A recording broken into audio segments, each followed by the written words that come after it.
Welcome back to another episode on the podcast. Today, I have such a beautiful conversation with Cheryl, and I'm going to get into all of that in just a minute. But I do want to, first of all, apologize because I realized last week as I put out the episode on shadow work that I did not do a transit episode this month. So I might do one next week. So it would be like a mid-month sort of episode, but just know that this Saturday we have our Libra full moon, and this is huge. Venus goes direct right after the full moon, and during the full moon, Venus is conjunct Saturn.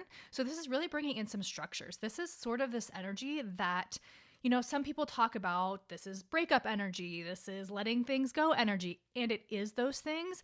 But what I think more importantly is that anything that fell away during the last month, anything that fell away during this really intense eclipse season, this is giving you the energy to keep and hold those boundaries and to keep those things gone. So we're not letting them back in our life.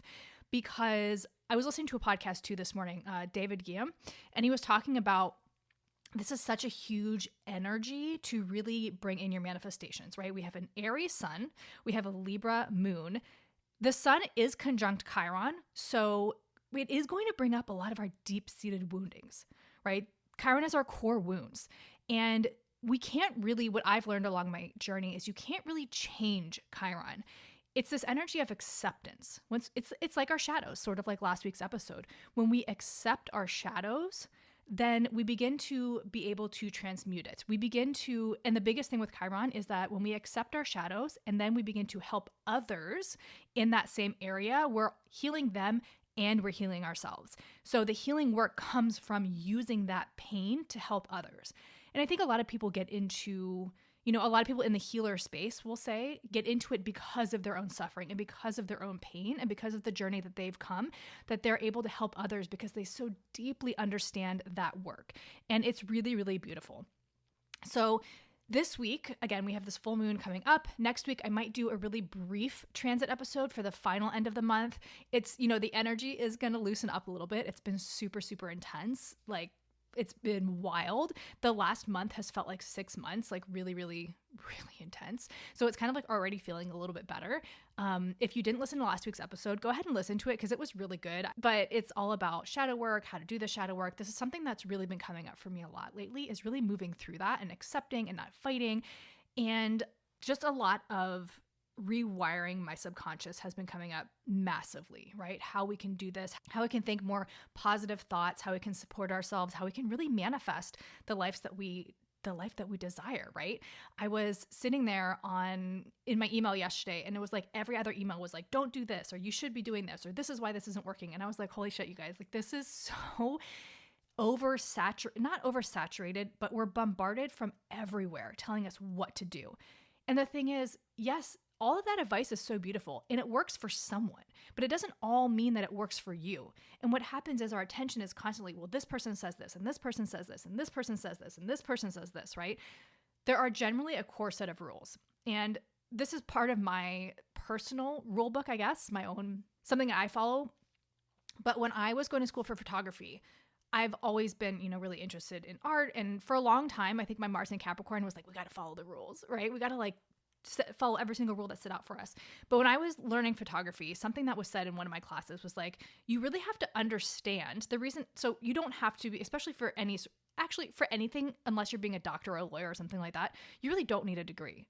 But what I found really useful was that, especially when it comes to something artistic, the beautiful thing about having a degree is that you really get to understand the rules and the basics of photography. So you get to understand how to manipulate lighting. You get to understand all of the basics, the core foundational rules, air quoting, of photography, so that when you break those rules, you understand why you're doing it, and it makes it a little bit more powerful. And it's not to say that, if you don't go through a photography degree, you can't be a photographer. No, by no means is that what I'm saying. I simply appreciated the education on it because I really, really understood at a whole new level the foundation and basics of photography. And so I take that into everything in my life, right? I love to understand the foundations and the basics, and I will play with those, I'll experiment with those, and then I'll break them. And so the last, I would say, I don't know, it feels like a month, but it's probably only been a couple weeks, but I've really been experimenting with the Instagram algorithm, with marketing, with how you quote unquote should be doing things according to the rule book. And once you understand those things, then you could kind of break them, because at the end of the day, I truly believe it's all frequency. That's what it is. It's more about the energy I'm bringing to it. And the most important thing is if I'm taking aligned action in alignment with my frequency. If I'm honoring myself and taking aligned action accordingly, that's where the magic is. And I was having this like realization yesterday. I was going through my email and I was like, oh my gosh, this is so much. Like I should be doing this. And I was unsubscribing to people. And then I went on Instagram and there was this reel of this woman. I don't even know if I followed her or not, but she had like 4 point something million followers. And she was like, the reason I became so successful, the reason why I have so many followers is because I don't care. She creates for herself, obviously for other people as well, but she creates what excites her. She creates reels that are fun for her. And in doing so, the information she's bringing is landing so much more with people because she's in her purpose and in her power. And so after I was like kind of had this little moment yesterday, I was like, okay, I'm throwing out the rules again, trying my own experiment. I'm going to stop looking at the numbers and I'm just going to do this because I absolutely love this, right? I think sometimes, especially when you're an entrepreneur or you have a business working for yourself, like obviously there are financial time crunches. And I felt like that was coming up, but you know what? Money is easy. Money is easy to make. I can go get a bartending job. There's so many ways that I can make money. I can sell something. I can, whatever. There's so many ways to make money. It's easy. So to stop stressing about that part and just going back to creating because I love it. Right. And so that's sort of where I'm at right now. But again, thank you for being here. So this episode is with Cheryl Burns, and Cheryl is a spiritual teacher and healer. She helps women turn their pain into power, allowing them to reach higher states of consciousness, love, and bliss. She is here for the woman who wants it all, the love, pleasure, and a deep sense of purpose. And this conversation was really good. We talked a lot about dating, romance, sort of being in relationship, how it's a mirror to us. We talk about, turning our pain into power, the alchemy of that, ego and victim consciousness, finding happiness. Really, it was such a good conversation. So I'm really excited to share this with you. And again, next week will be a solo, and I probably do a transit episode. It'll just be like half of the month because obviously I forgot to do it last week, but it is all good. And then, oh my gosh, I can't even believe we're almost halfway through April already. It's kind of wild. But Empower is opening again very soon. So you can get on the wait list for that. That's down in the show notes. And one-on-one coaching is available for 3 or 6 months, depending on the level of accountability you want. So that link is also in the show notes, or you can DM me over on Instagram and we could chat about it. Send me an email, Rochelle@RochelleChristian.com. At Instagram, I'm at Rochelle.Christian. That's ROCHELLE.CHRISTIANE. Website is RochelleChristian.com. Again, everything you need to know is the show notes. If you like this podcast, if you like the episode, if it resonates, first and foremost, share it with a friend because it really helps the podcast get out to more ears. And if you're on Spotify and Apple, iTunes, Apple Podcasts, it's literally that 5-star review. You could just click that 5-star button or whatever you feel like it deserves. And it's super simple and it really, truly helps. And it really means something to me. So thank you again so much for listening. I won't take up too much more of the time here. So here we go. Welcome to the Emotional Mastery Podcast. Today I have Cheryl Burns, who is a spiritual teacher and healer who helps women turn their pain into power. And this is such a, beautiful topic, or not topic. The word I'm looking for is escaping me, but I think that's alchemy, and it's such a beautiful place to be and to help heal in that area. I mean, we're going to get into it, I'm sure. And I'm sure you have a story and, I have a story, and it is that pain into power that is such a empowering and beautiful place to be in. And it feels like you'll never get there right in the beginning. So I love to hear that's, the purpose and intention behind what you do.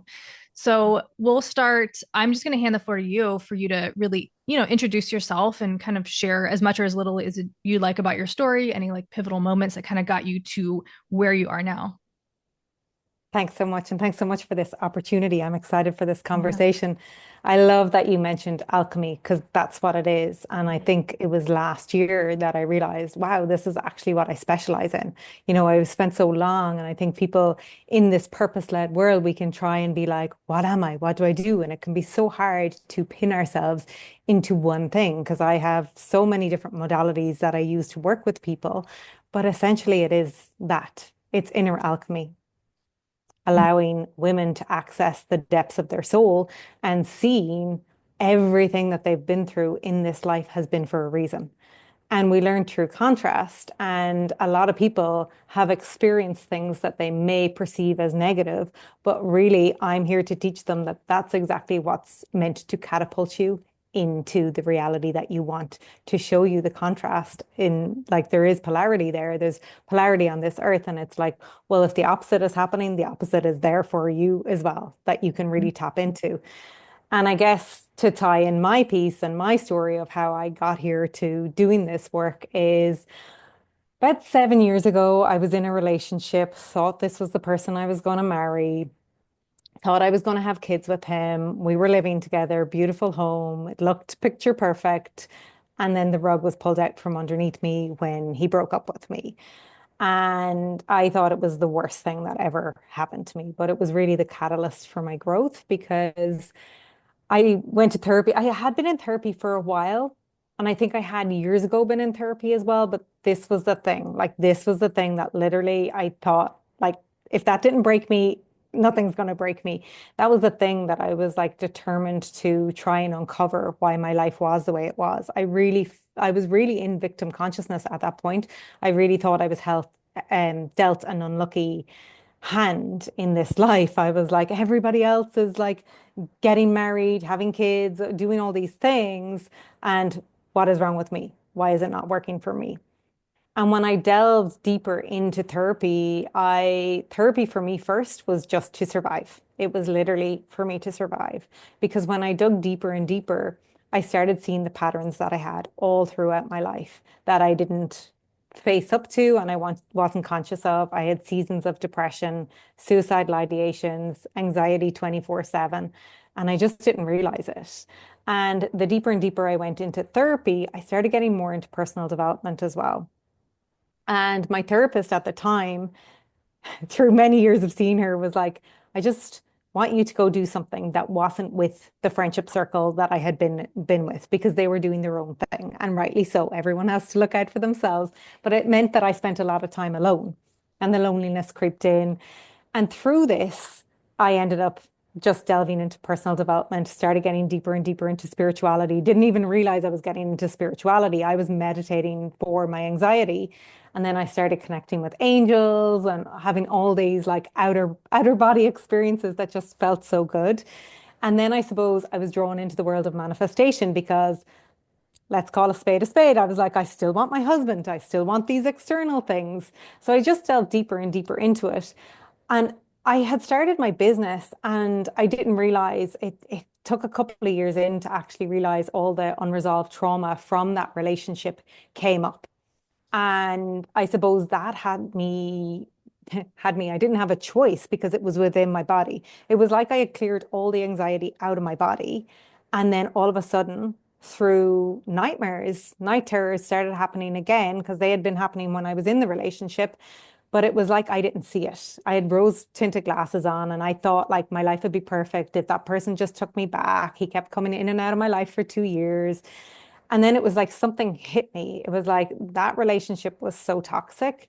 And it was like all this trauma had to be met head on. And that was so freeing. And a lot of times people think that, because I remember some friends saying to me, oh, yeah, sometimes we choose not to see things. And I fully believe that sometimes we're not ready to face things because my body would have showed it to me. And this is the big thing about inner alchemy. It's like letting your body guide you, letting your body lead the way. And really, for me, it's just been about following the breadcrumbs of different modalities that I've been interested, different coaches, different healers, trying it all and trying it all on for size, making it my own so that I can then teach other people how to make it their own as well. Hmm. Yeah, that's beautiful. And I think that, you know, going through those challenges even though in the moment they feel like never ending, and it feels so overwhelming and like, oh my gosh, I think on the other side of it, and the more I guess that you go through those challenges, then it's almost like, sometimes I look around, my life, I'm like, I'm divorced, single mom, I've the whole thing, that's it's so it would be so easy to just look around and be like, oh my gosh, everybody's been in relationships for 10 plus years. They have a stable family, secure income. And then I'm like, but then it wouldn't be my journey. It wouldn't be my story Mm, if that was my life, And so as challenging it is sometimes, it's also kind of cool to look at it from the other side of like, what is coming, because mm, I choose my happiness, and I was in a really bad relationship too. And I left that about 7 years ago as well. I think our stories kind of parallel in the wow. time frame there. And Love it. that for me, that was like, you talk about body, and a lot of what I teach is emotions and body, because every single time I've been in a situation that I was ignoring, sort of similar, where you're not ready to see it, or you're making excuses for it or anything, my body has made me ill in some way. It's Mm, like it gets to the point where you have to face it. It's yeah. like it's unavoidable. And so it's like become this big thing. And I don't, we don't have to get to that point, but if we don't get there, you will, right? Like your body Yeah. will catch up to you and be like, no, you need to pay Yeah. attention to this. It's Yeah. knocking. It's gonna knock, it's gonna wake you up. And just to your point there about like we all have this tendency of victim consciousness where we can look to everybody else's journey. I myself was there. It was like, why is oh, did I lose? Oh yeah. No, I don't.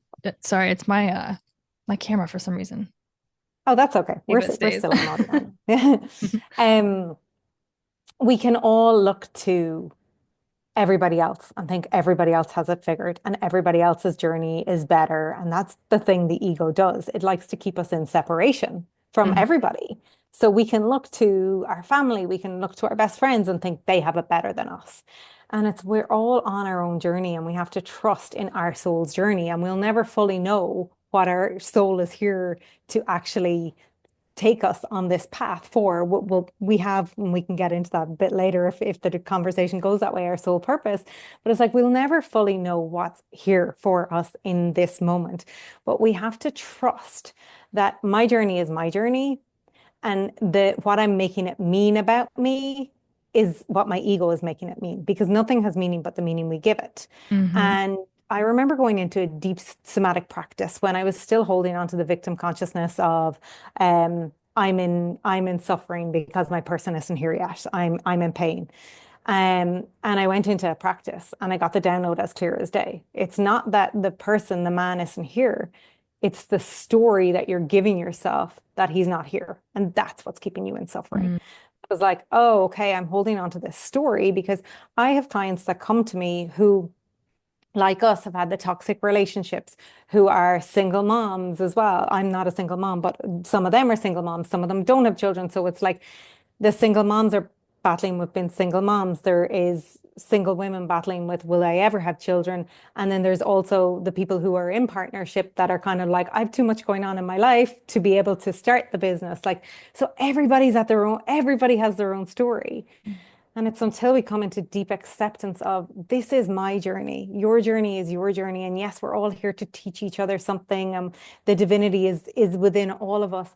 But right now, this is where I am. And can I choose to see that? And can I choose to use this as a platform for my growth? Because things can change in an instant, and they really can. Anything that can exist does exist in the quantum field.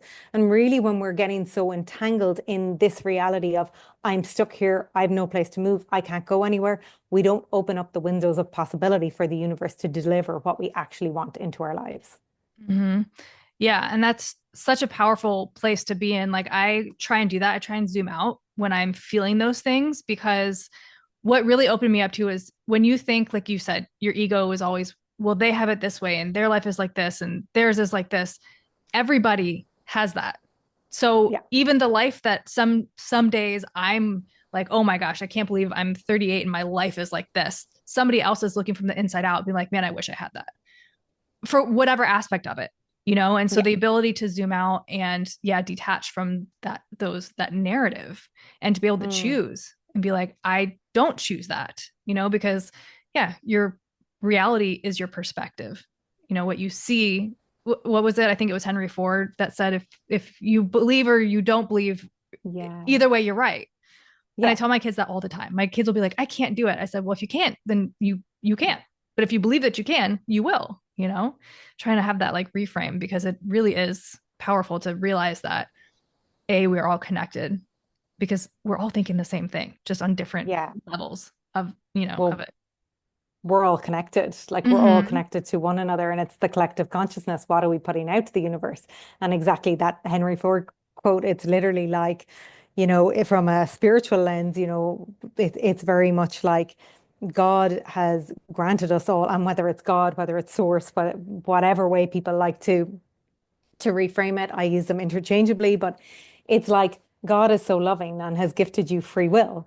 And it's like, so if you think that you aren't worthy of doing what of the partnership, of the business, of the aligned clients, yep, the universe is going to say, yep, that's what I put in front of you. But if you start believing that you can't, you can start seeing that show up in your reality, and it doesn't have to take a very long time. And this is what people get so caught up in, is because they start making time mean something about them again. Again, it's the making something mean something. Mm-hmm. Um, but I love what you said there. You were going back, and I think we can even tie it back to the work that you're doing. Your body is going to show you. Your body is going to show you those distortions. Like, does it feel expansive for you to think that something is impossible? Or does it feel like, if we're in the imagine if frequency, that feels so light to me. But if I'm in a frequency of it's never going to happen, oh my goodness, like there's panic, like there's restriction in my chest straight away. And it's like it only takes a moment to like tune into your body to be kind of like, does that feel good or does that not feel good? Because if it doesn't feel good, it's not really in alignment with my highest truth. Mm-hmm. Yeah, that's been a huge part of my practice, is coming in and just listening to it and just being like, okay, this doesn't feel good, or this does, or what do I want to feel? And those simple reframes of like, why not me? Like, why not? When there's something that you want, it's not like in your current reality. It's like always try and like have those reframes. And something that are you familiar with human design? I know a small bit about myself, but Okay. not too much. Do you know what you are? I'm a Manny Gen Okay. 2-4. Okay. Because you gave me your information, but not your birth time. So I wasn't sure exactly Oh, if during so the day. Oh, that's sorry. okay. But yeah, I figured, because that was like the most. So 2-4 manifesting generator sacral, right? You not Yeah, emotional. Okay. Seiko. Yeah. Because I think so that's, to me, that was the modality that like kind of came in my world when I was like deep in this healing. Like I had started the meditations, I had been journaling, I was moving, I was trying to connect with my intuition. I was just like, but there was something that I just couldn't like connect with, something about myself. And then that came in and I was like, oh my gosh, it like gave me this ability to see myself in a beautiful way. But even like aside from human design, what I think is so beautiful about the system is that it's teaching you to get into your body. So regardless of your Mm, authority, whether you're sacral or whether you're emotional or splenic, whatever it is, the purpose is just getting you in the body. It's giving you like a tool, and it's giving you a way to get in there, but like getting familiar wow. with what that feels like. And I think that, like you said, we all have free will. And I think sometimes, even when we make a decision that's right for us in our body, like things can change. And I think we get Mm, really hooked on, well, my body said it was right, so why didn't it happen? And I think sometimes there's a practice of just like letting go and be like, well, things change. mm. Like it was right in the moment when I made that decision, maybe. But I think that practice of like trusting that is really powerful. Yeah, I'd be like, do you feel like you connect with that sacral? Has that been something that you've like noticed throughout your life? Yeah, definitely. Even before I unlocked my intuitive gifts, I had like sacral hits, just these knowings. Yeah. And I think sometimes, I think it can, exactly as you say, it can be right at a time. Because I remember that relationship that I was in, that man that I met. I remember the first night I met him, I got a download, like it was literally like, this is the man you're going to marry. Mm. And I hung on to that story. Yeah. And it didn't mean I was wrong. It meant that was he was supposed to be there for a season in my life. And there's infinite possibilities, infinite timelines. I'm sure there would have been a timeline that existed where I did marry him. I'm very grateful and that reality didn't happen. But it's like it doesn't mean that you're wrong. Sometimes your intuition is leading you to something for you to learn a different lesson. We think Hmm. that it has to be so linear that, like, oh, I'm been led to something and therefore I made a wrong decision. And it's like, it's never wrong. Everything is perfect. Like, if it was supposed to happen or not supposed to happen, it wouldn't have happened or it would have happened. It's like, trust where you are right now is perfect. But it's about what I find, because when that happened to me, I lost trust with myself. I completely lost trust, completely questioned myself. Well, if I was wrong then, am I wrong with this and this and this? So I spent a long time in this journey connecting back to myself and connecting back to my body and back to my intuition, because I was completely dissociated from my body. And it was the one thing that I just love bringing people to, is that connection with their soul, with their body, whatever way you want to say. But there's so much wisdom, as you well know, within there, Hmm. trapped. Like, I didn't even realize what was in, whether it's in the body or energy field. Like, I was raised as Catholic, and I would have said like, oh no, I'm not religious or anything like that. But things that I have unlocked within myself in the last few months and few weeks have all been down to like beliefs that I've had that have been told to me when I was in school, because I went to Hmm. Catholic school. And I'm like, oh my God, I didn't even believe that, but I can't believe that I was carrying that and it was holding me back from actually believing that I'm a good person, believing that it's okay to actually want my desires, things like that, that I was like, whoa. So when we go into the body, it's very important to know that there may be something, you may have made decisions in the past, and maybe you've experienced this as well, where you've made decisions in the past and it creates this wobble because you feel like, oh, maybe I wasn't the right thing to do. Hmm. Yeah. And I think this is really important to note, like this conversation that we're having now too, because that may have been true, like you said, in that moment, right? But timelines shift. There's human error. Like people change, people choose different paths. And I think that we stopped trusting ourselves when something that we believed because the mind hung on to that. At the end of the Mm, day, it went from a body knowing in the moment, but it's also like, what was your body saying yes to?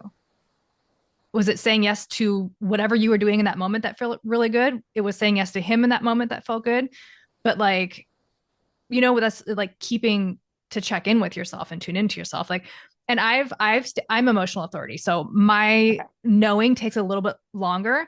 But I mean, I've stayed in relationships for well over 2 years with people that I knew weren't right, but had just enough, right? That I was like, well, maybe they'll change or maybe they'll show up. And that was, me and my low self-worth, right? Because Yeah. I wasn't trusting my body. And because I have to take a long time sometimes to come to a conclusion, it's like there's so many variables in there. And I'm like, well, Mm, it felt really good the other day, but like now today it doesn't feel good. It's, you know what I mean? So it's like, it is like coming into that body and then coming to that neutral space, right? That's always like, I always had the same knowing when I came there, but then it would wow. fluctuate, Yeah. right? And I'd go up and down and be like, well.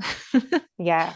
But And I think, sorry, go oh, fresh. no, that's fine. I was just saying, but at the end of the day, well, like in hindsight, when I look back, I knew early on what the answer was. I just had to go through the cycles. I feel like for me, my body knew, because like I mentioned earlier, I was having like night terrors. He would have to wake me up in the middle of the night. I would be screaming, crying. Had night sweats. Like, my body was telling me run, Mm-hmm. but I wasn't willing to listen to my body because I wasn't in tune with it. But I was so much in scarcity and lack that I had that one download, that knowing that he's going to be my husband. And I was like, well, we only have one soulmate.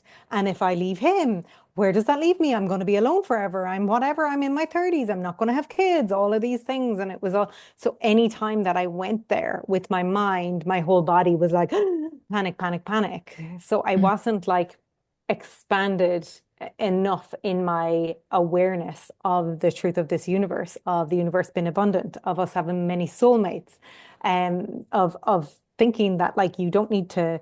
And I hate this expression because one therapist used to say to me the whole time, like, settling for breadcrumbs, like somebody that's so inconsistent that one day is like, yeah, we're getting married, and then the next barely speaking to me. It's just kind of like, when you come to that place, and you mentioned self-worth, when you come to that place within yourself, you begin to see the truth, and you begin to actually realize that no, this isn't worth it. Mm-hmm. Yeah. I had for a long time like a lot of triggers in specifically in relationships. I always say this like if I'm not in a relationship, I'm pretty relatively emotionally neutral. Like I'm good. And as soon as that relationship hits, I'm like all of them like everywhere. But I tend to like do have quite a few triggers in relationships. But I came to a point where I was like, you know what? I'm just going to trust whatever my body is telling me, whether it's a memory or whatever, and just pause and Hmm. just explore what that is. Because even though it could be just going back to the past, I felt empowered more of just being like, okay, but there's also something in this moment that's causing this to come up, right? And it doesn't have to mean that this relationship isn't right, but there's something going on. And for somebody to continually activate that within me, I feel like there's a point where, yes, I think we're mirroring each other in relationships and we're doing the work. And also, sometimes we don't have to run into the fire every day for years. There comes a Yeah. point where that lesson is you're going to move through it, or maybe it's just not right. I don't know, but that was for me. I just started listening to my body. Was the point of that, right? It's was coming in and Yeah. trusting that okay, this could be or may or may not be something to do with this person in the moment, but I'm just going to listen to it. I love that because I was having this conversation with somebody this morning, and it's like we're literally going to date a different person with, or the same person with a different Mm-hmm. face, Yeah. because life is going to be mirroring back to you. You are meeting whatever's a vibrational match to you. And yes, to your point, maybe it is the person, but if you don't face it and meet it in the moment with what's there for you, with whatever that is, whether that's leave or stay, but there is that option. And I love that you brought that in here. There is that option to stay, to face it. I know I've been in situations where knowing that the person isn't a bazillion percent right for me, but my soul is like, no, you're meant to teach each other Mm-hmm. something. Because it's something I have a whole program based on, like attracting a soul aligned person, how I went from somebody with narcissistic tendencies to meeting beautiful soul aligned men. But it's like sometimes there's situations where it's like, this isn't your forever person, but there's something here for you now. And Mm-hmm. to be able, for example, it was about taking up space, asking for what I needed in that moment. They were big things. And to be able to do it with somebody in their divine masculine that's able to hold space is so freaking beautiful. And it's so healing in itself for us as women who have been in toxic relationships, who have been told we're too much, who have been gaslit, all the things, to actually be able to meet yourself, because it's scary to take up space when you've been told that you're too much. But when you do it, it's like you're literally like opening up the spaciousness for your truth to come through. Mm-hmm. I have so much love for relationships like that because I've been in a couple where it wasn't the one, but the ability to have a man or masculine or whatever sit there and me say whatever it is that I have to say, however big my feelings are, and not feel belittled, not feel manipulated, and then just be like, okay, like let's talk about it. Like what's going Yeah, on? Is was like the first time that happened, I was like, wait, what? This is possible? What's happening? I know. It is really beautiful to then you can take the mask or the armor off or whatever. And that for me, like my most recent relationship that was like that, I feel like I was actually able to step into my feminine, and I had Mm. never felt that in any relationship before because I've always had to just be independent and whatever it is, and keep myself guarded. And to be able to just be like, oh, like I actually like being taken care of, and not in like a redefining what that submissive term means, right? Because I think a lot of us have like a skewed view of what that really means, but like being led, it like felt Yeah. really good. I didn't realize I needed that until I got it, and then I was like, oh wow, this is what's been missing in a lot of relationships that I've been in.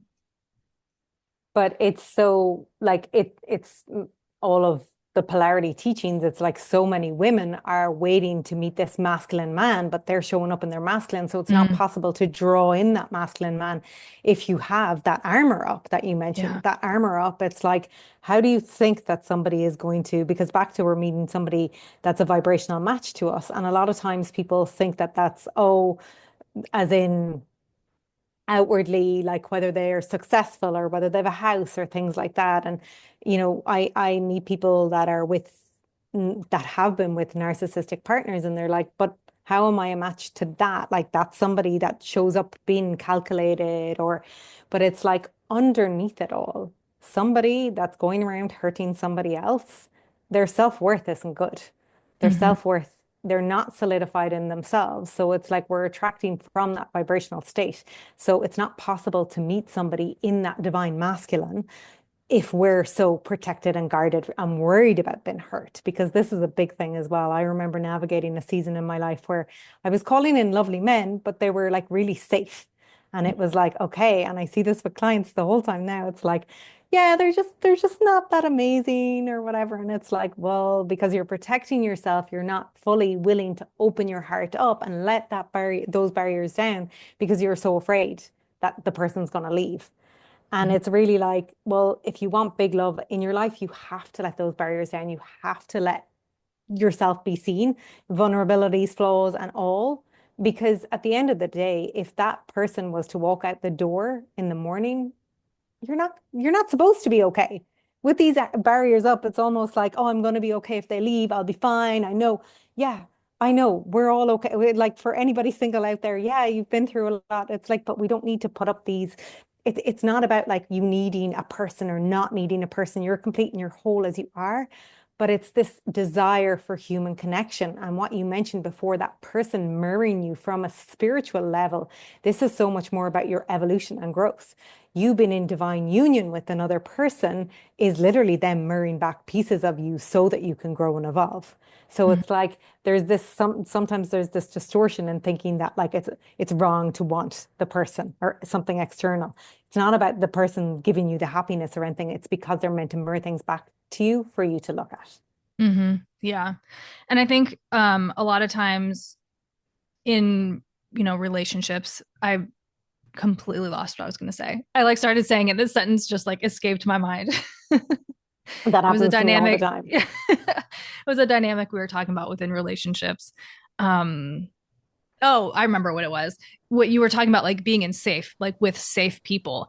And I think that a lot of times, yeah, because we've been through like whatever it is in relationship dynamics, it's like we're seeking. It's like I found myself in this weird place as I was like healing, where it's like I wanted the peace, but my trauma was keeping me in the chaos. But it was like I could see it, where I was like I actually don't want to be in here. Like I want to stop. I want like somebody to bring me peace, and just the awareness of like a lot of times the people that I have dated that did feel safe was because there was no, they weren't activating me in any way. And it's like, why Mm, is that boring?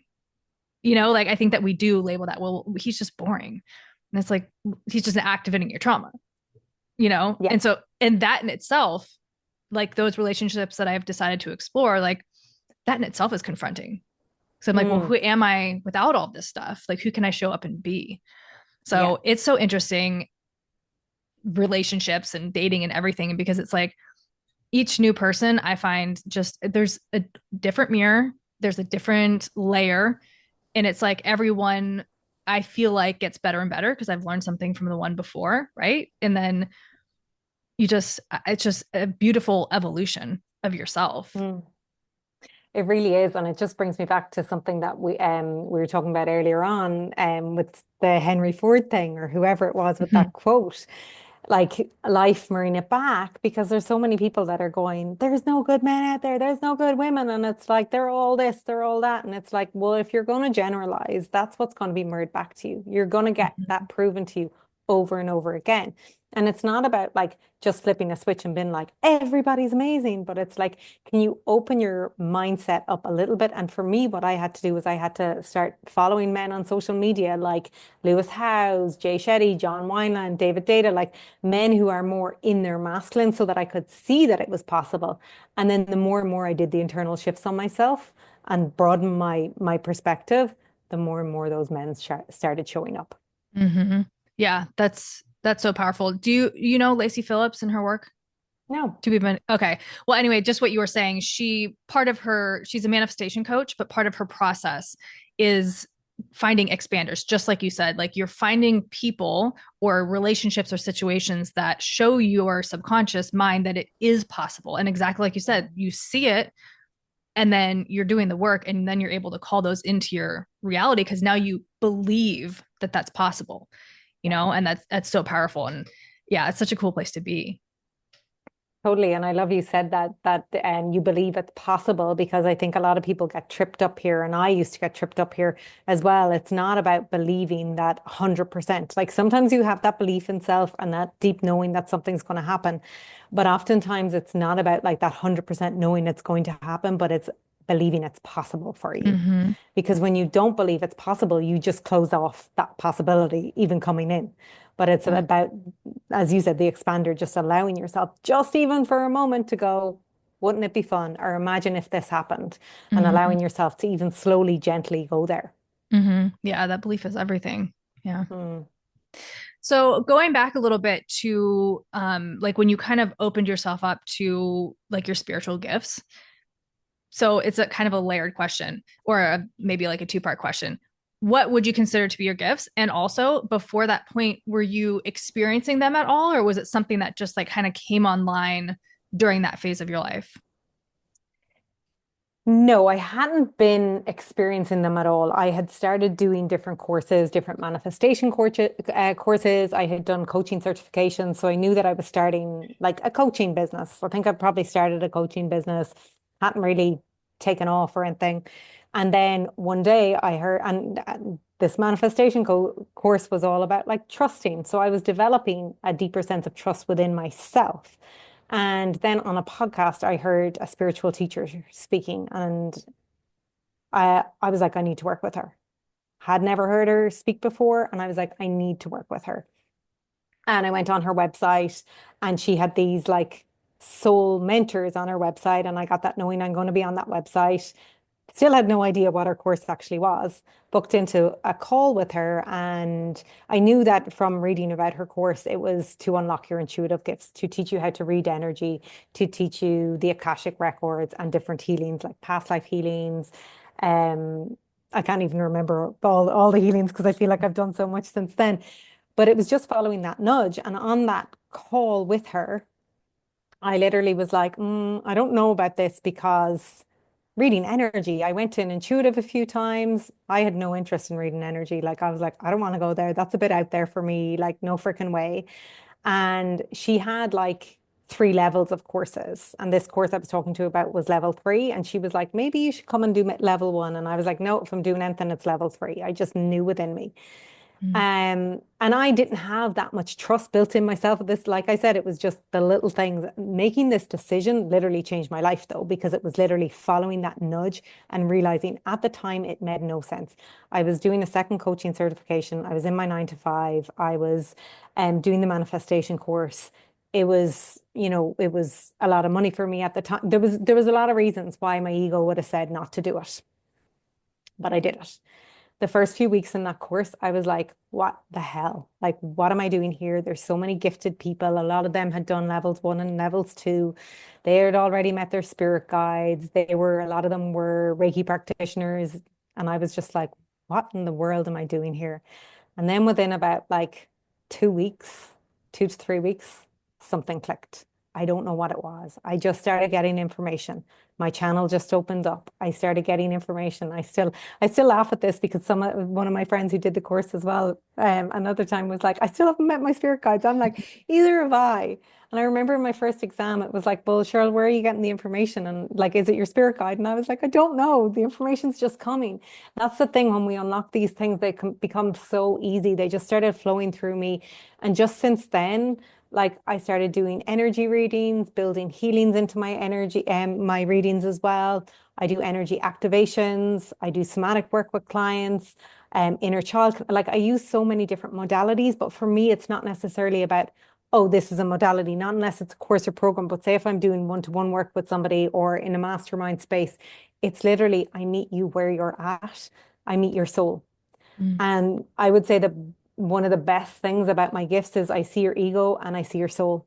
I see what's blocking you, but I also see that potential for you. I see the highest possible timeline for you. I see where not where you're meant to be, but the potential that's there for you.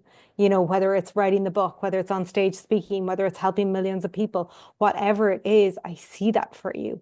And I think limitless potentiality, limitless possibilities. It's like people that come into my world aren't here to play small.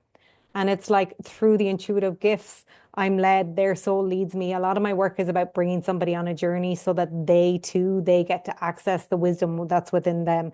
They go on a journey. Sometimes I think in my sessions, sometimes I'm like, they're doing all the work because you're meeting your soul, you're seeing it, you're getting the insight for yourself. Because that to me is what's more powerful. I can tell you, I can sit and I can read your energy all day long, but there's a bigger piece at play here, and it's like you connecting with your intuition. I don't mean you personally, I mean Mm-hmm. you. I'm Mm-hmm. speaking to the Yeah. client that comes into my world is like, let's you connect with yourself so that you're no longer going outside of yourself, putting other coaches and mentors on a pedestal.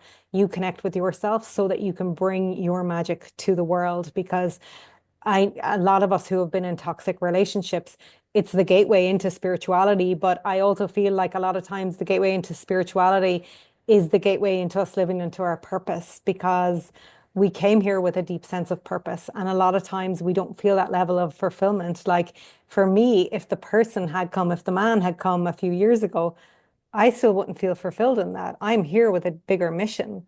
And I believe we're all here for a bigger mission. I don't believe any of your audience are listening to this podcast with not a big, deep sense of purpose within them. And all of our gifts are all unique and they can just look so different to us. I think a lot of people come to me for readings. My voice is going and they want, it's so funny. I'm feeling a lot of throat chakra activation going on Yeah. recently. Mm, excuse me. But some people come, and you'll know this from human design as well. They're looking for their gifts, and it's like, oh, but like you are the gift. Mm. Your energy, you're encoding everything that you've been through in this life. A lot of times we think that people, you know, need to be brought in this structure or this teaching. But a lot of times it's like what they get from coming into our space as space holders. And I remember like me working with a therapist years ago when I was in such a dark place.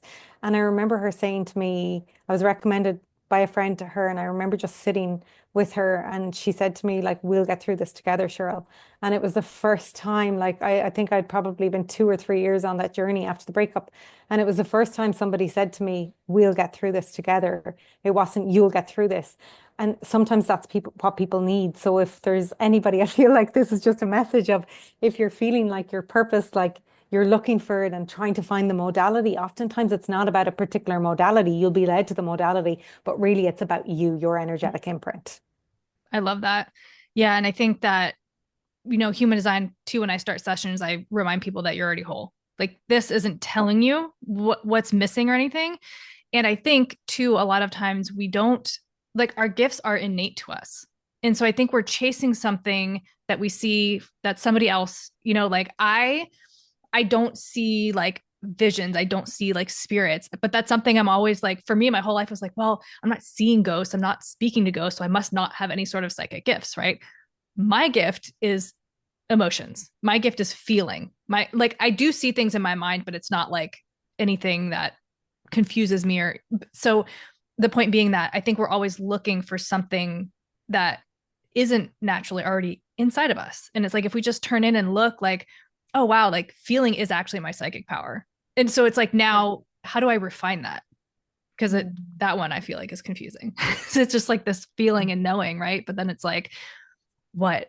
But I did I don't remember, I think it was 2021 in the summer, I did like a psychic course because I was just like so fascinated. I had met a psychic and she like did a reading for me and I was like, oh my gosh, this is amazing. And I'm also a manifesting generator, so I'm like, all the rabbit holes, I will go Yeah. down all of them.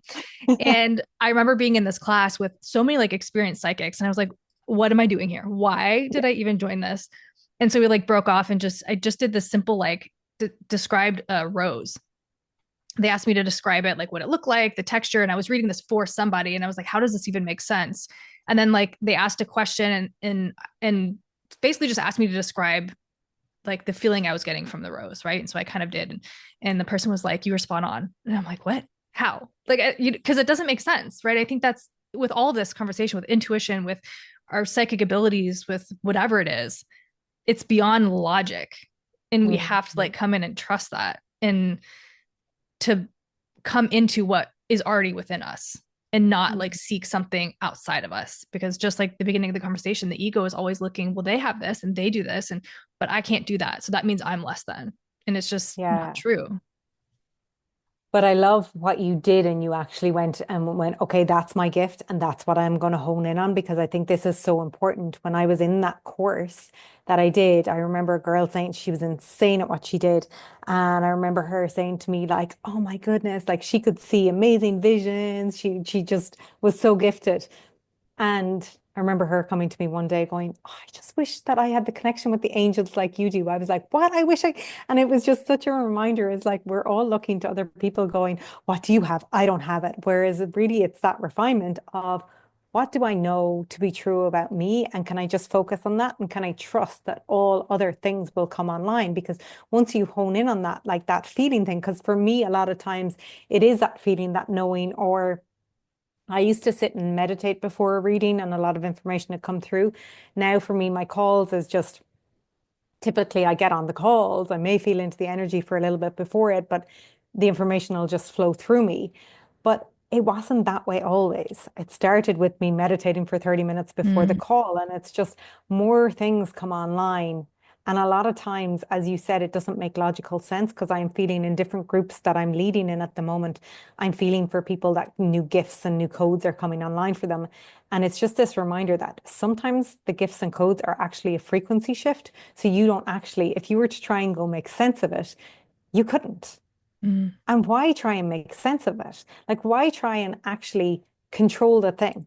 We're trying to like micromanage our life when we actually want miracles. We're saying we want miracles to occur. We're saying we want life to surprise us and gift us with these amazing things. But yet we go into micromanaging mode the whole time because we think we have to control it. We think it has to be a certain way. But it's like the more and more you really release your grips on that, you allow yourself and your intuition to flow through. Because the only thing that's blocking us from our intuition flowing through is the ego.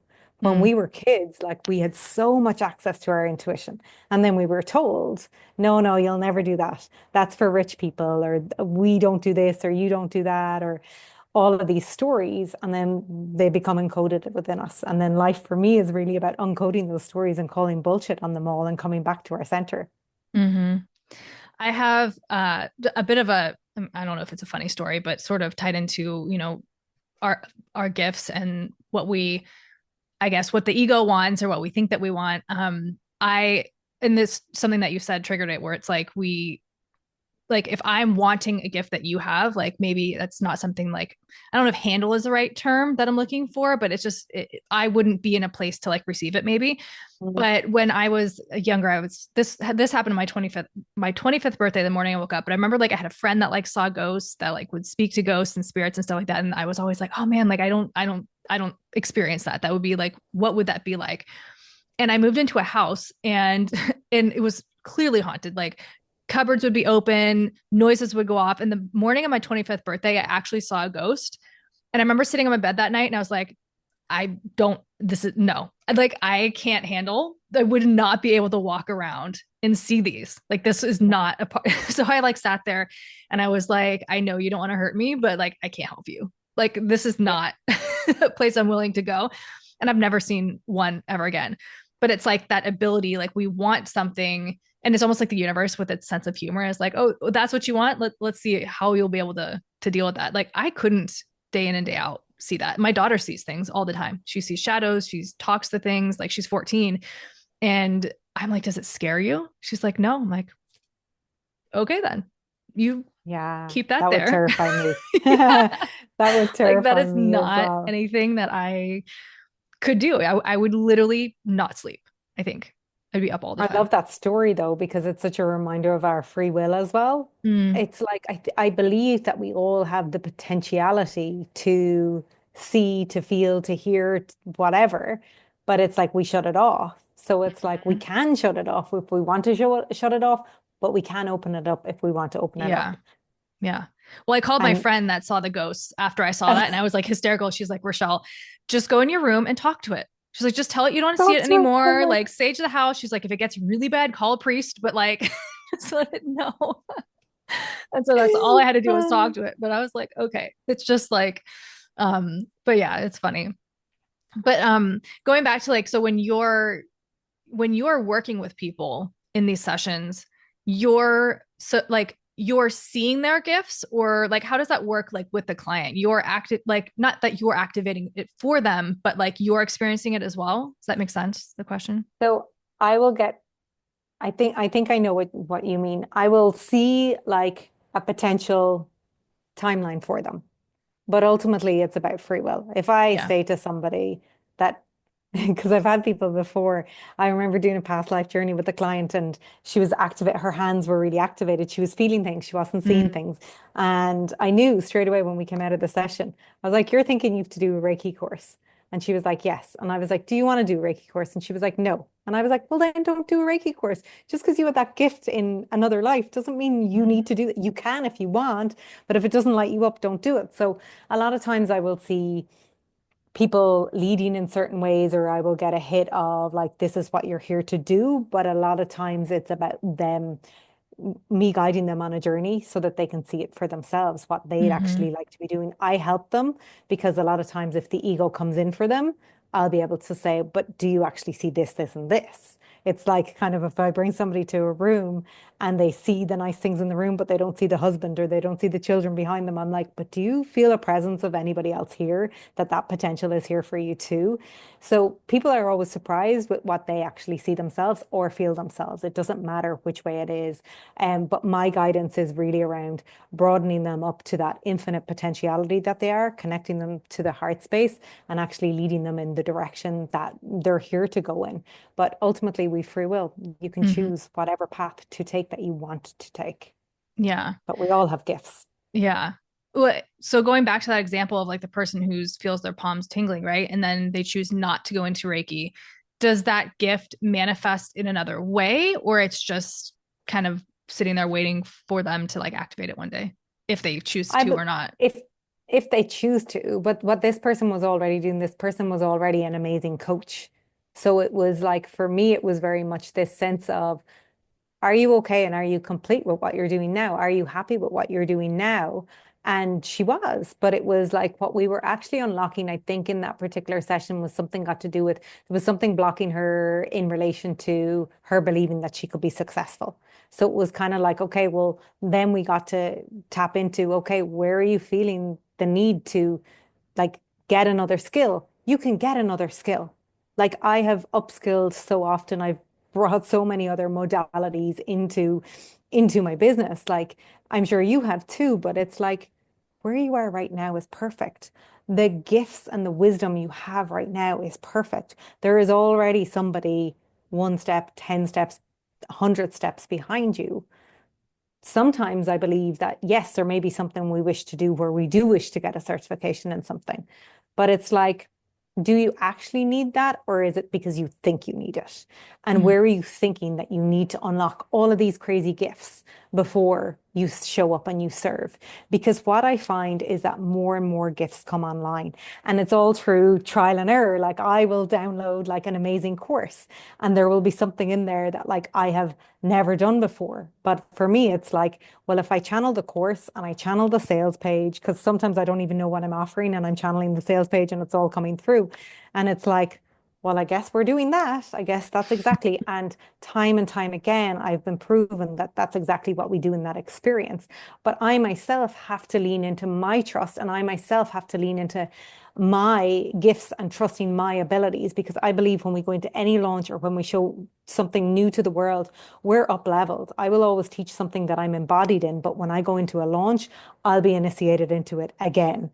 And it's like more codes come online for me. So it's like as much as I'm expanding and I'm holding people, I'm getting expanded through that process as well. So sometimes the work that we're here to do, it can feel quite selfish because we're like expanding ourselves in it. Mhm. But I'm always very clear that like my part in this journey is you meeting yourself at the depths that your soul is wanting to bring you to. Because there, and we can go back to the pain piece, the pain is the portal to the divine. A lot of times we're skirting around the pain.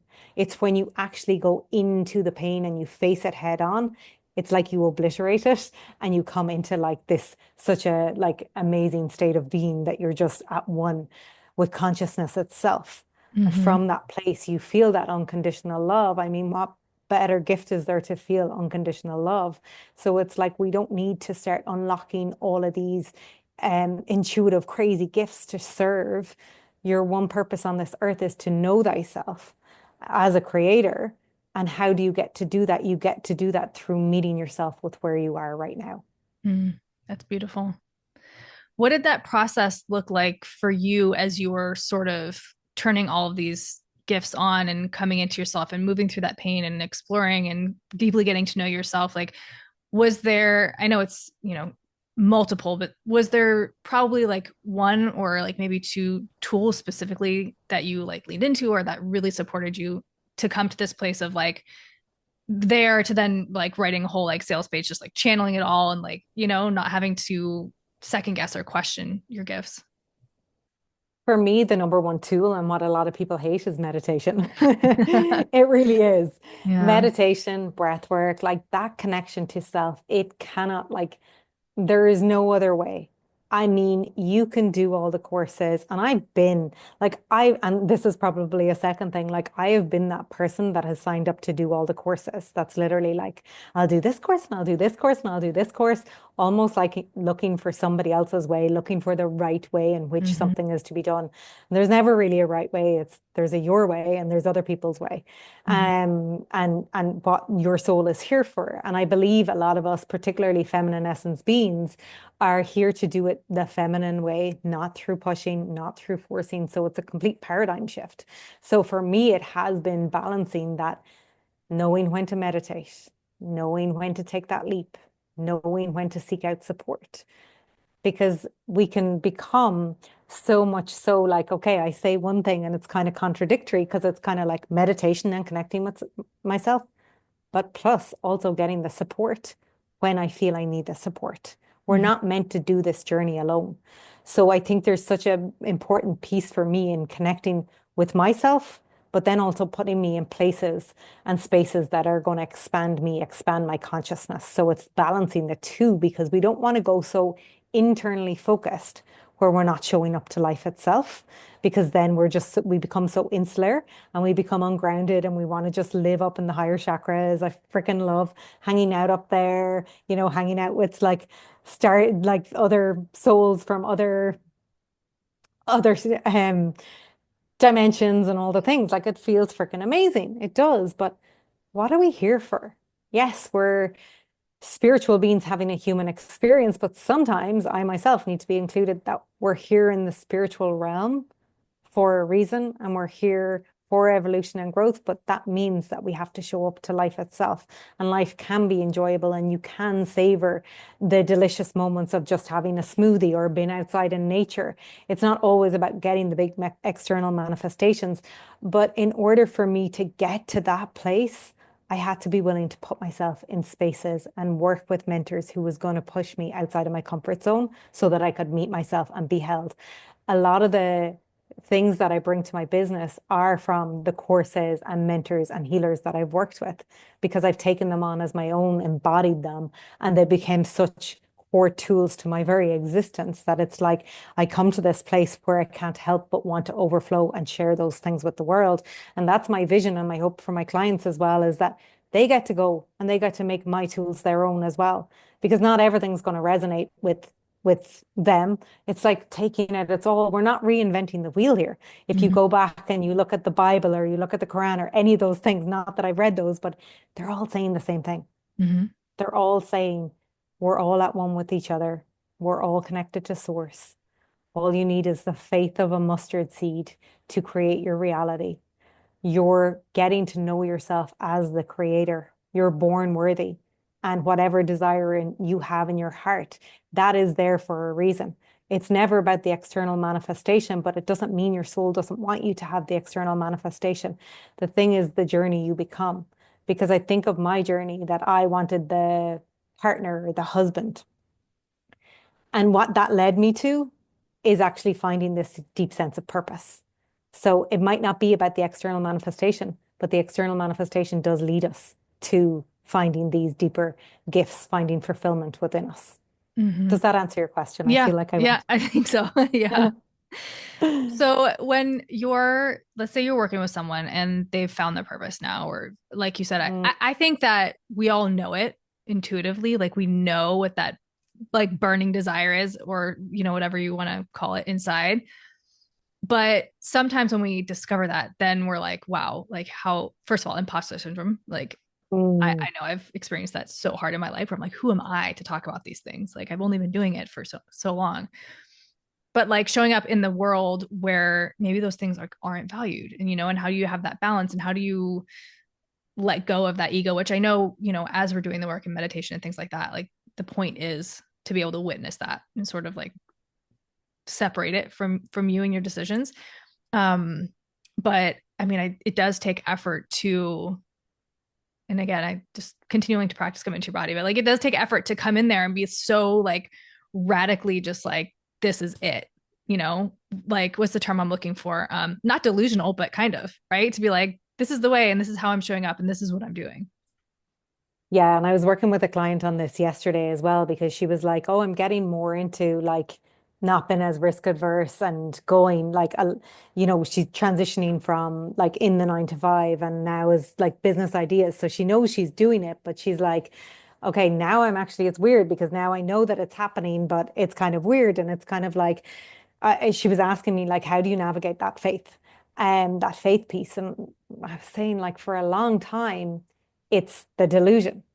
And then at some point in time, it clicks into place. Your mission, the fact that you're here on this earth with a bigger sense of purpose, that clicks into place. But there was many times within my business where I was feeling like, oh my God, I never want to do this. Another failed launch. Nobody has showed up. Blah, blah, blah, blah. Does nobody like me? Like all of these stories. And that's why like our purpose, it grows you, it expands you because you have to look at freaking everything. Another area that I work with people in is visibility, like them showing up online or creating the podcast, whatever it is. It's like being visible, putting your offers out there is scary. But what does it all come back to? Because it typically comes back to the a rejection wound or fears of abandonment. So it's kind of like, yes, we can see these dynamics playing out in love, or we can see it playing out in purpose. To me, I'm like, I don't care where a client comes to me because when we're clearing it in one area, we're clearing it in all areas. But getting to look at it in business is really, really beautiful because I know for me, when I first put a post out there, like it was like I want to throw up. When I first talked on my stories, wanted to vomit. Now it's like at the point that I love going live. I love going live on Instagram. Sometimes there's nobody there with me. Sometimes there's, 5, 6, 10 people there with me. Doesn't matter. I have developed a love for it. And like people are like, say to me like, but you love doing this. And I'm like, no, I had to navigate myself through it. And that navigating myself through it was navigating my inner child through it, navigating my inner child thinking people were going to laugh at me, navigating my inner child thinking all of these stories, navigating that visceral body response of wanting to close off. And I seen this for myself as well. I put a reel out there, and once it started gaining traction, I'd shut off. I'd close off energetically. I'd feel that within my body, my heart space shutting off. And when I started to play around with these energetics in opening up, in allowing my body to know that it's safe to be seen. In fact, one of the very desires of the divine feminine is she wants to be seen for all of her gifts. So it's like when I made that claim to myself, I started then activating people to come into my field to see me.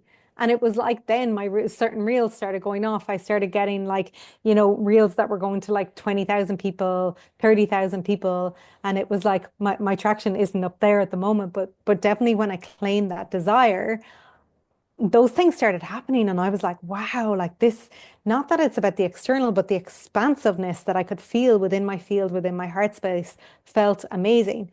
And back to what you were saying there about like when people show up and there's the imposter syndrome coming in and they're like, who am I to do this? It is a co-creation process. If you have a desire to show up and serve, if you have a desire to have 5 people in your program, 10 people in your program, if it is a pure desire, a soul desire, not from ego based, not thinking that the 10 people are going to give you the validation to do the next, to show up for the next, or the 5 people are going to give you the validation for you to be seen or for you to own like your work and your worth.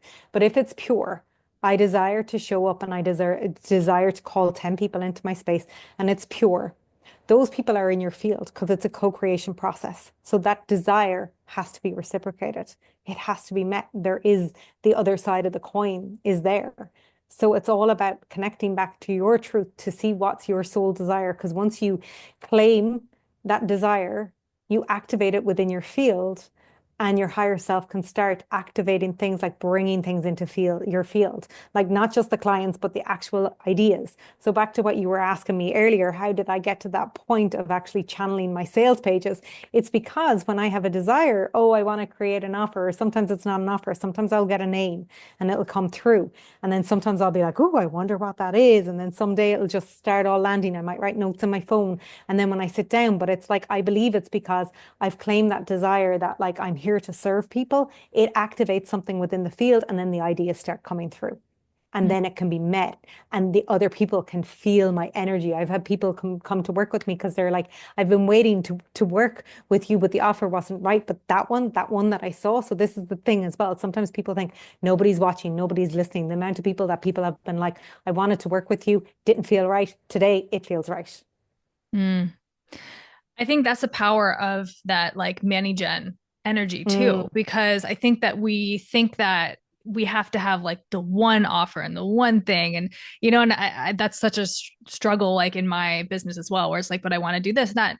And sometimes I think that, like you said too, in the beginning of that I think what we don't talk about a lot too is having the launches that fail, the launches oh that yeah, nobody yeah. signs up for. And you're like, oh my gosh, do I just throw it all away? Do I just get rid of it now?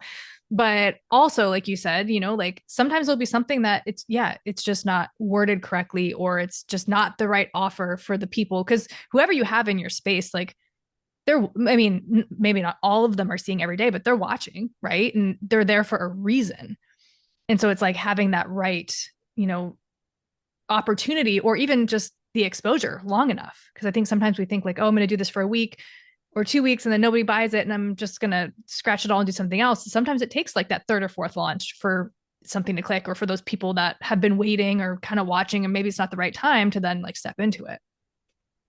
For me, it's never really about the wording. For me, it's my energetic state of being. Mm.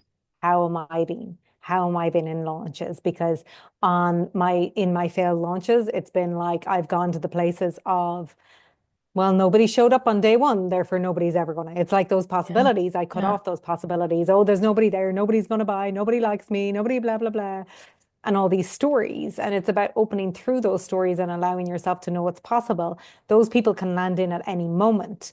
And I've also had people that just land in from like just come across me and buy with me that day. But yes, you're right to a degree that some people, or I mean, I don't mean you're right, but I mean, I agree with you to some people it will take time for them to come in, but I don't necessarily think that everybody has to take time. There can be people in your field that are ready to jump in when you're open. But for me, and what I see with my clients is people close off, and we don't hold our energy open in that gap in between because it's so uncomfortable to hold ourselves open.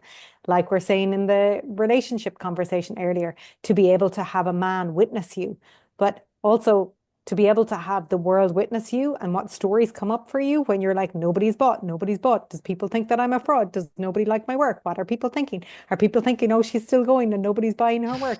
And in reality, a lot of times people don't even know they've gone on that offer mightn't have been right for them there and then. So they're not thinking, oh, she's not talking about it. It's a failed launch. This is something I talked about on my social media 2 days ago.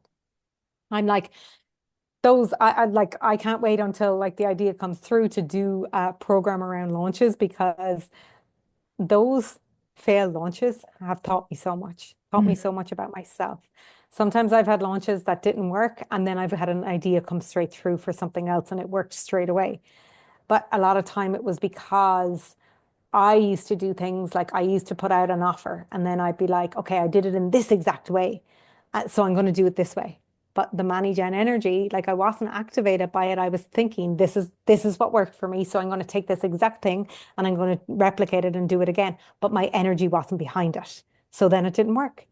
So if Mm-hmm. my energy is not behind something, if I'm not backing something with that activation, that co-creation process that's met in the field, both sides of the coin, it can't be activated. The people can't come into you They're already circulating around you, but I don't believe that they can come in because we're not fully activated in the field. So it can't activate them, can't send that ping out for them to be like, oh, yes, that's the person I want to work with. Mm-hmm. How do we get in that state while we're like launching or just to be able to open up energetically and really like hold that space? Alignment. It's alignment first. It's like, where am I showing up from? How am I showing up? Am I showing up because I think I should show up? Am I showing up because I genuinely want to show up? Am I showing up from this place of, like I mentioned, this is how it worked for me that last time. Therefore, that's how I have to do it. It's putting ourselves into all these boxes. And for me, one of the launches that I did back a couple of months ago, where I got like 10 people inside in like 24 or 48 hours, was literally from this place of activation. I was sitting on this course, and like that, it was baking. It was literally like baking in the oven. I was like, okay, it's culminating. It's not go time. And then one day, it was freaking go time. And that sales page came out, and there was no stopping me. And I wanted to talk about that offer.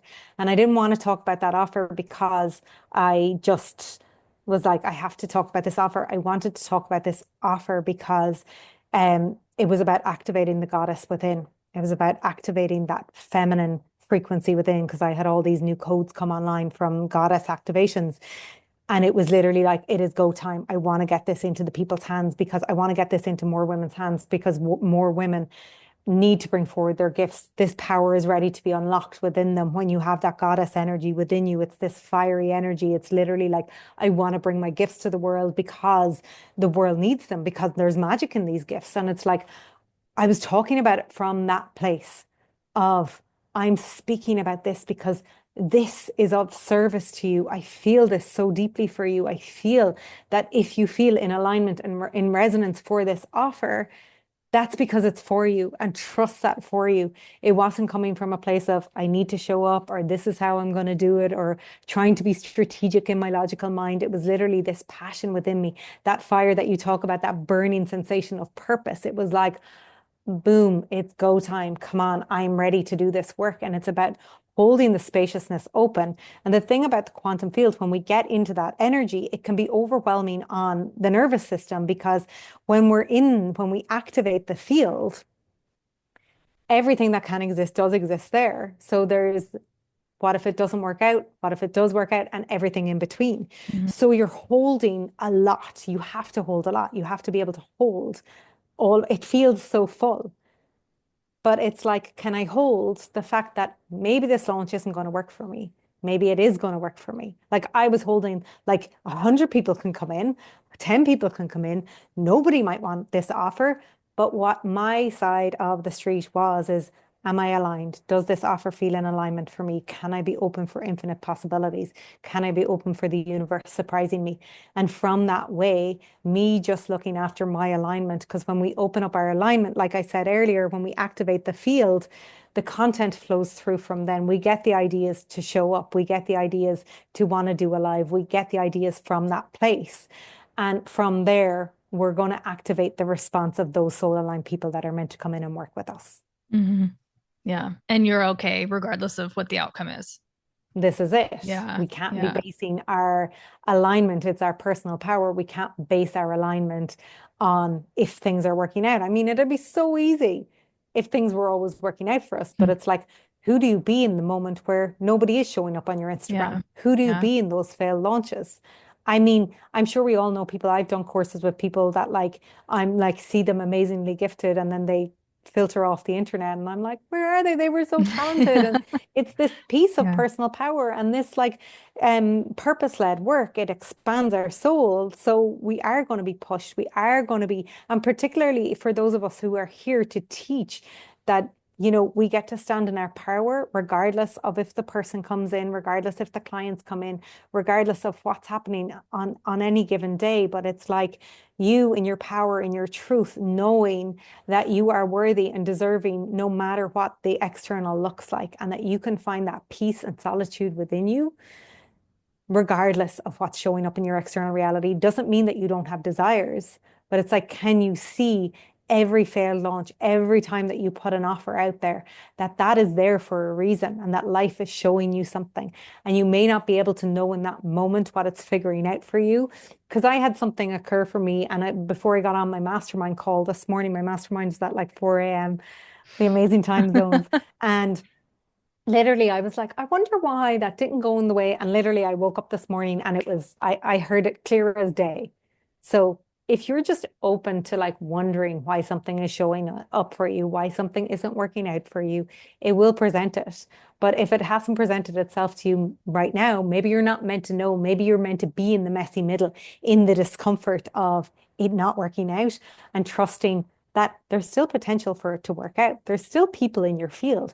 You've already activated that in your field. And just because that particular thing didn't work out doesn't mean it's not going to work out again. When you open yourself back up, maybe I've had people say to me before in failed launches, oh, I was so close to buying. And it was Mm, like, oh my goodness, they were so close. It's like if I held my energy open for a little bit longer, maybe they would have come in. yeah. Yeah.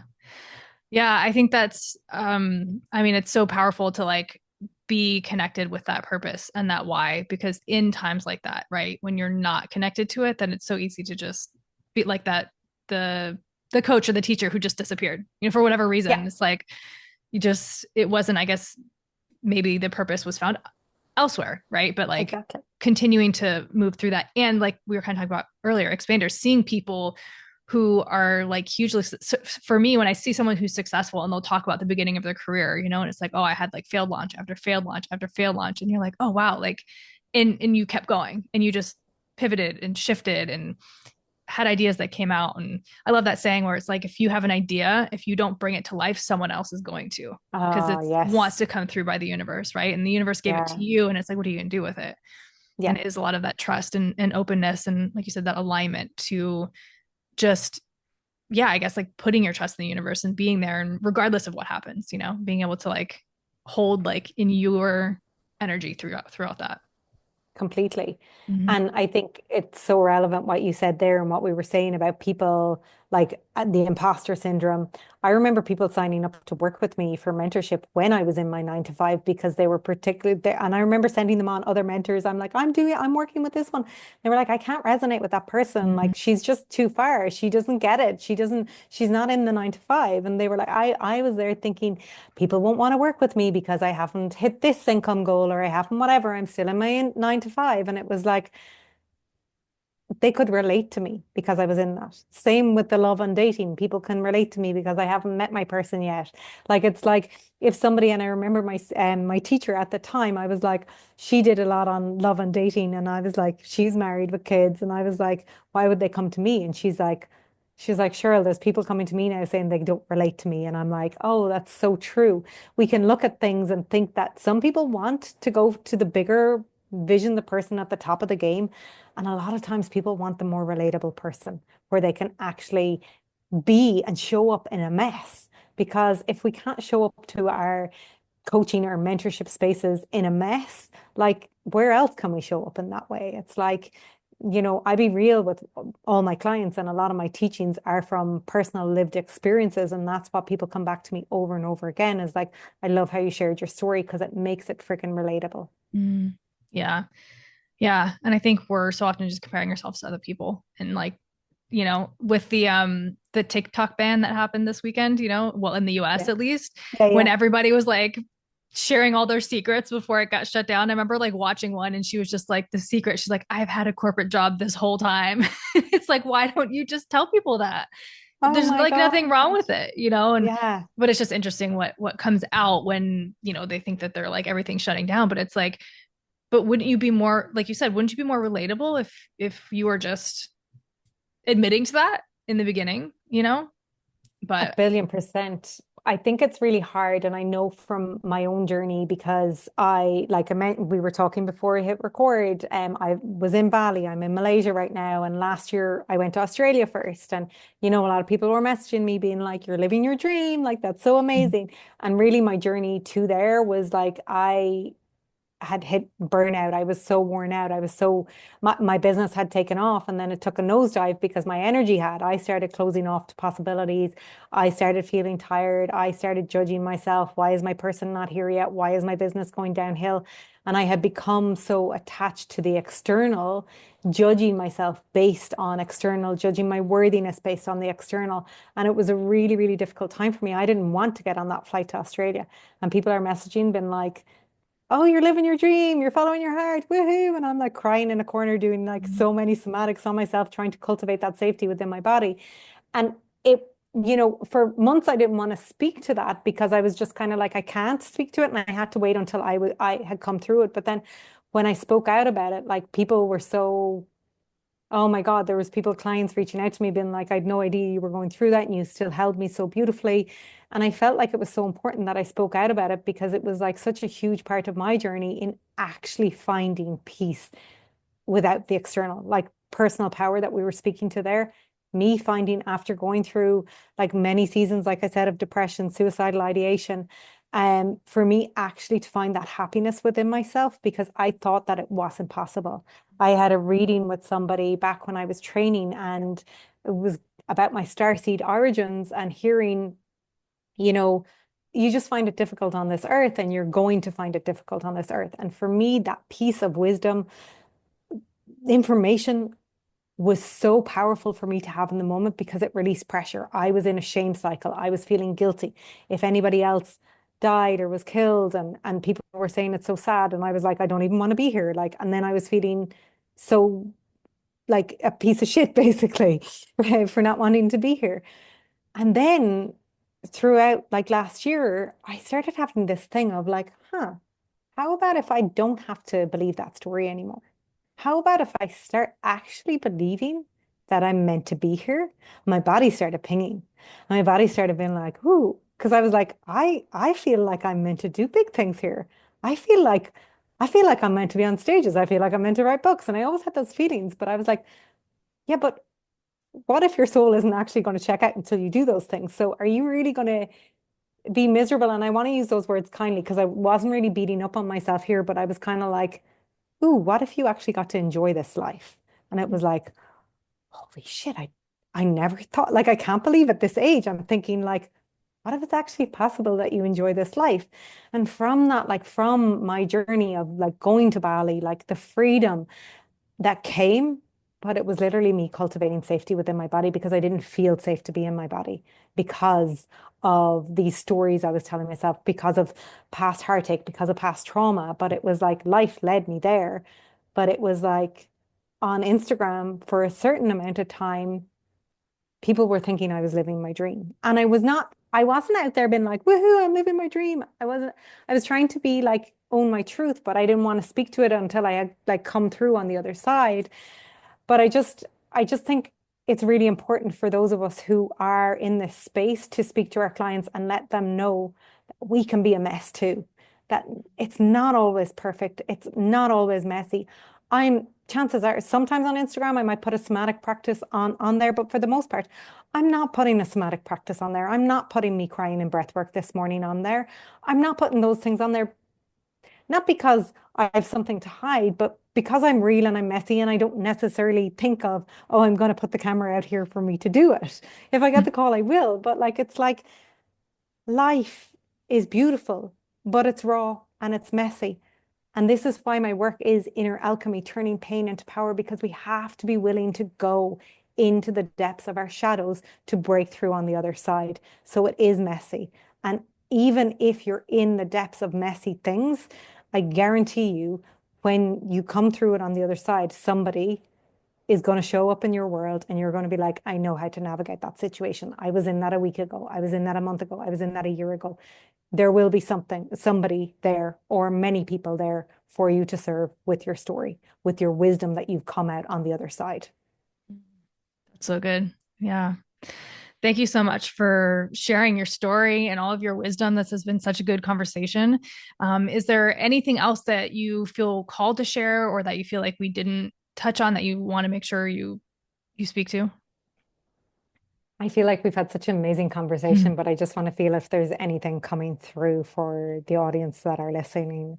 I just feel like there's just this deep resonance. I place my hand on my heart and I just feel this fullness within your heart space. And I feel like this, it's sometimes I see it like a hidden gem that's there, been dusted off. And it's like those gifts, the codes, the wisdom are already within you. Can you trust yourself to take the next step? Can you trust yourself that the next step is always there? Stop trying to get 10 steps ahead, 2 steps ahead. You can't see the next step and you're not meant to see the next step. And I just want to finish with this. And I'm not sure actually, when has this episode been aired? Do you know? I think it's going to be the end of February. At the end of February. So Mm-hmm. it'll probably, I feel like this message is kind of like timeless, but I feel like the energy for 25 is like, so January is the anchor point, February is the infinite possibilities opening up, and March is like lots of miracles landing. So whenever you're listening to this, if you're feeling, because time time is an illusion. So when you're listening to this, maybe this is your reminder to anchor into your truth, anchor back into that knowing that anything is possible.